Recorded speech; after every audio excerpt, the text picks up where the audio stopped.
Hi, everyone. I am Suri and this is Kremchis, and thank you for joining today's episode where we're going to go over a really interesting movie which I always turn to when I need comfort. And if anyone has been following the channel continuously, you may have noticed that I have not posted in a while, and that's because it has been a crazy couple of days and it has been kind of, chaotic, a little stressful. And I was thinking about all the movies I tend to watch when I am stressed out. So it may be the last thing I watch before I go to sleep. And if you are new to this channel, I want to say welcome. And if you have been on this channel before and heard any of our content before, then all I want to say is thank you for tuning in again, although I abandoned the channel for a couple of days and I'm really sorry, but I'm really happy that you're all here right now. So, going into the movie that I want to talk about, this is a very beloved film. It is known to anybody who loves Ghibli Studio cinema and anyone who understands the concept of storytelling from the perspective of being able to just see colors and themes that are warm and enduring and extremely that make you feel like it's going to be okay in the end. And no matter what happens right now, no matter how I feel like I'm fidgeting with my hair a lot. I'm sorry. It's kind of getting warmer and my hair is doing this thing, which I don't appreciate, but no distractions. I particularly like this movie because I think that it is one of Ghibli Studio's finest adaptations of the true meaning of coming of age, or the true meaning of transitioning from being dependent on your parents to kind of living your own life and figuring out stuff on your own, and also in many ways trying to understand what works best for you when your identity is not tied with your family anymore. And that's the reason why I really like this particular movie. And there is something to be said about the way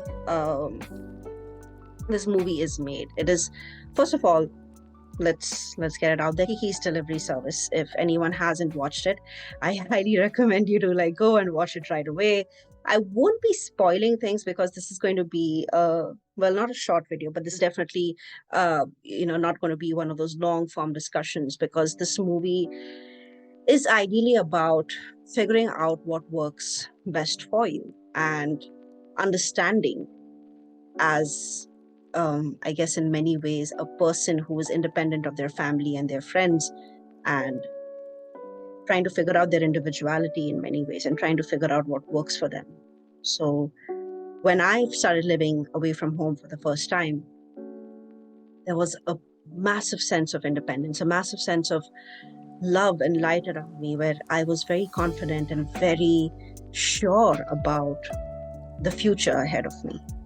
And that charm kind of wears off in maybe a couple of days, couple of months, really depends. For me, it was a couple of months, where you realize being independent is not all that it is cracked up to be. There is a certain amount of responsibility that you have to take, which is not limited just to your financial decisions, but even what you decide to do with your time away from your family, away from your home. And I noticed that a lot of it involved interacting with the right people, getting the right advice at the right time, understanding what worked best for you in that particular time. So you may be battling homesickness at this point of time, you may not be battling homesickness, but it doesn't matter. What matters is you have to come to terms with the fact that you made a decision when you were leaving home, and that decision is to see this journey through, this journey away from home. And Kiki's Delivery Service very beautifully captures that. Very it is about a girl. If anyone hasn't watched it, I can give you a quick synopsis. It is about a girl who's probably 12, 13 years of age, and she belongs to a family of witches. So her mom's a witch, and she is a resident medicine woman of the town that she lives in. And she has a good customer base, people who turn to her and trust her. And Kiki grew up around this, and it looks like her father isn't a witch, but her mother most definitely is. And Kiki is very excited to be like her mom, which is such a great explanation of why we leave home, because there's a part of us that wants to be like our parents, but we know that we can't do that while we're still being, babied by them. And she is really, really, she is really young, and she is really uh, excited and has a very naive sense of the world as well, which is why the story fits perfectly for anyone who is deciding to stay away from home. And that's why I really think that there is a beauty to the way, because you see her, in the fields where it's familiar and comfortable, and there's a little radio next to her head where she hears that the skies are going to be clear tonight, and she leaps into the, into the house and goes, I have to leave tonight. I have to start my journey tonight. So the tradition is that the witches are supposed to, when they turn, 13, they're supposed to leave home, spend a year away, take training, and kind of practice their skills and figure out their skills, and decide what is going to be the powers they possess that will help serve society. Now, another movie that was very similar to this was Chocolat, and I will discuss that at some point on the channel. But it is essentially about the concept of people who dedicate their lives to serving others. And Kiki was raised that way because she sees her mom, giving medicines and taking care of people, and Kiki herself wants to do that, but in her own way. Now, Kiki doesn't have any specific powers, but she can fly, and she prepares her own broom, and she's really ready and raring to go. And he didn't realize this was going to be the last weekend he gets with her. So he, tries to persuade her to stay, but she's like, no, I have to leave tonight, which is such a great entry into that universe, because that is how we all are when we're first leaving home. It's like, no, it has to be now. It cannot be tomorrow. It cannot be the next week. It has to be now. And I think that is why this movie is so special to me, because whenever I encounter challenges which are foreign to me or which are new to me, I think about how it would have been so much easier if I was just home and I had never grown up, and I had, the Peter Pan syndrome kind of settles in, where you do not want to grow up now entering new terrain, and things were so much more comfortable when your parents were taking care of bills and pretty much everything else, and you didn't have to worry about anything. And that's why Kiki's Delivery Service is so special to me, because I think that there is a beautiful concept of being able to explain to pretty much anyone. It doesn't have to be an adult or a teenager or a child, but pretty much explaining to them that whatever you're going through, now that you have started out independently, it's okay. And whatever you feel, even though they're not necessarily happy feelings all the time, is also fine. And you see her, finding this little town and falling in love with it instantly, and trying to figure out what she wants to do next. And she can't really understand what she brings to the table, because she doesn't have a prediction power, which she accidentally meets a witch who apparently has that. She's just really good at flying. So she reaches the town, and people look at her like she's odd, because she came in flying on a broom, and it is not the broom she wanted. It is the broom her mother insisted that she takes, because she doesn't trust Kiki to even make her own flying broom. So there are these little things, where you feel irritated that, oh, why aren't people treating me like a grown-up? And the fact of the matter is, when you first leave home, you're not a grown-up. And that's okay if you're not a grown-up, because any new experience you take on, you may be an adult, you may have certain resources, but you will still be new to that issue and to that terrain and to that whole situation. So I have this theory that everybody up until they're 22 are kids, right? And then till they're 29, 30, they are ex-teenagers. They're not really adults at that point of time. And then your 30s come in, and you kind of still, if you claim that as the adult years, you still are. If you're 30, that means you're just a 1-year-old adult.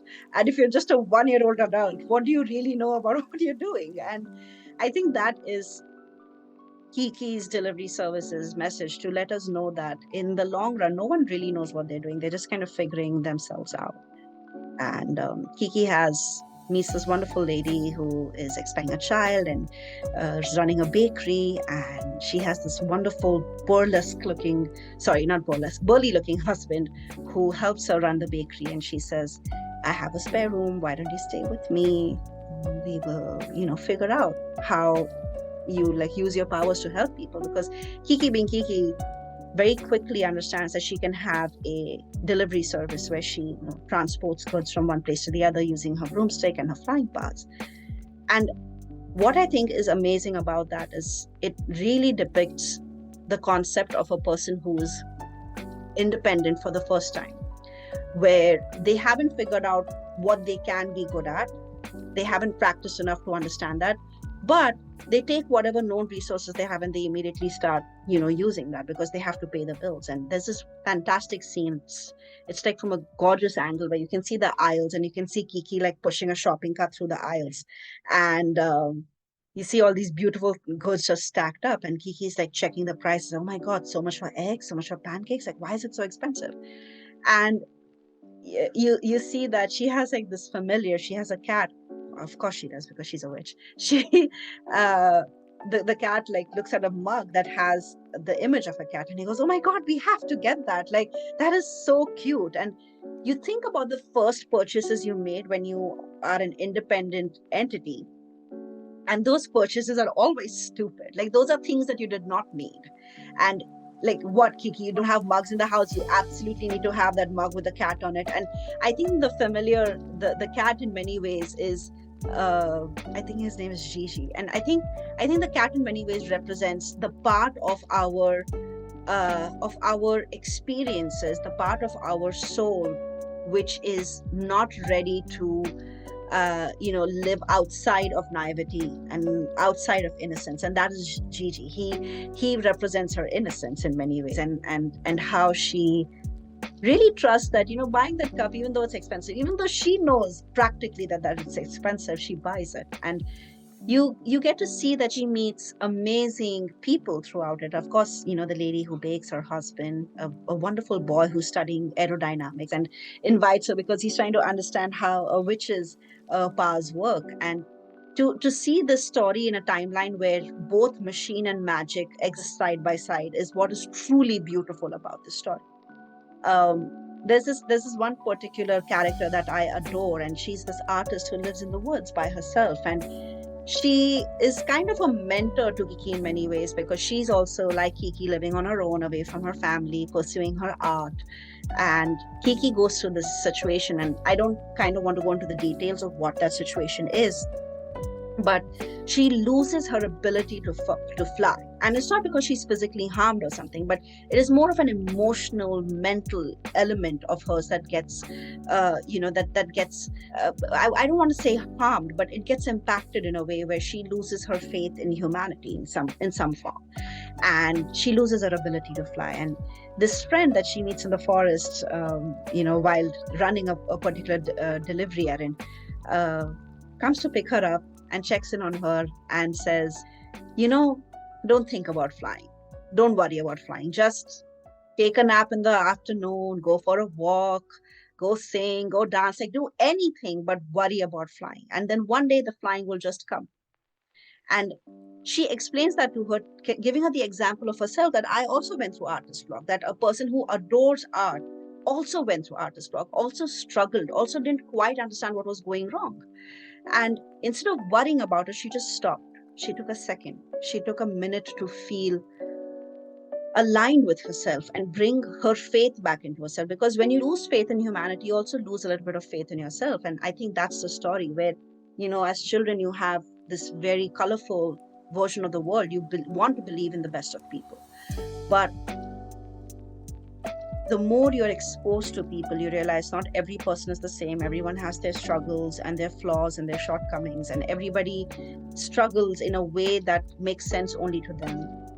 And it may not make any sense to the other person. Like, sometimes I see people and I think, oh my God, you're so privileged. Like, why is this a problem for you? But I've also met people who have looked at me and thought the same thing, saying, oh, you don't have to worry about that, or you can handle that. You have so and so resources to be able to take care of it. And it is literally individualistic, and it is truly dependent on the person and the circumstance and their ability to be able to face a problem and solve it. So Kiki kind of comes to terms with that not everyone is going to be perfect, and not every experience she gains is going to be a good one. So please watch this movie. Please excuse my posting this really late. And I really, really want everyone to tell me what they think about this review. And I'm sorry it's a bit rushed, but I just really wanted to get this out this week and make sure that the people who are following Crunches have something. And I will be back on schedule very soon. I've just been, like going back and forth between a lot of things that require my attention, and I did not have time to record and edit. So I just want to say thank you again.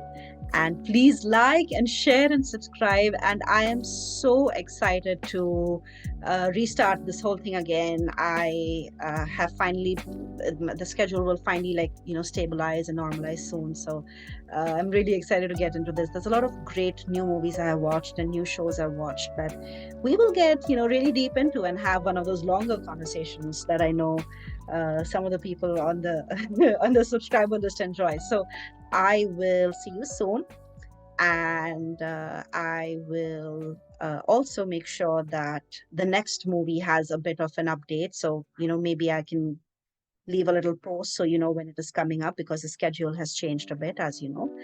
And I love you, and I'll see you soon. Bye.